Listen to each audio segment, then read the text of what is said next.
బాపట్ల పట్టణం 24వ వార్డు బావుపురి కాలనీలో దేవి నవరాత్రుల ముగింపు కార్యక్రమం ఘనంగా నిర్వహించబడింది. ఫ్రెండ్స్ యూత్ ఆధ్వర్యంలో కనక తప్పెట్లు మేళతాళాలతో అమ్మవారికి ధూపం దీపం నైవేద్యాలు సమర్పించారు.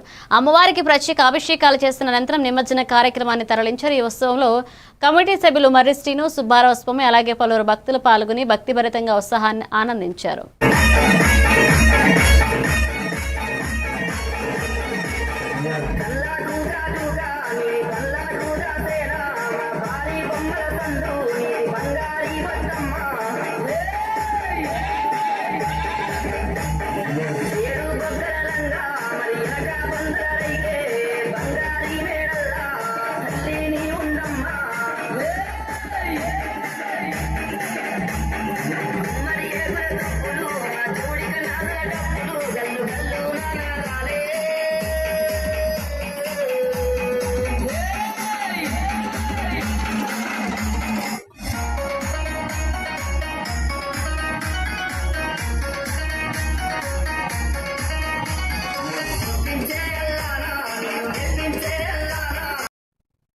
అనకాపల్లి జిల్లా మాడుగుల నియోజకవర్గంలో ఈ రోజు దేవరపల్లి మండల కేంద్రంలో ఘనంగా ఆటో డ్రైవర్ల సేవలో ర్యాలీ నిర్వహించబడింది. ర్యాలీ అనంతరం దేశ ప్రధాని మంత్రి నరేంద్ర మోదీ, రాష్ట్ర ఉప ముఖ్యమంత్రి పవన్ కళ్యాణ్, ముఖ్యమంత్రి చంద్రబాబు నాయుడు చిత్రపటాలకు పాలాభిషేకం చేయడం జరిగింది. ఈ కార్యక్రమంలో మాడుగుల నియోజకవర్గ శాసనసభ్యులు బండారు సత్యనారాయణ మూర్తి, ఆటో డ్రైవర్లు, ఎన్డీఏ కూటమి నాయకులు, కార్యకర్తలు, స్థానిక ప్రజలు పెద్ద ఎత్తున పాల్గొన్నారు.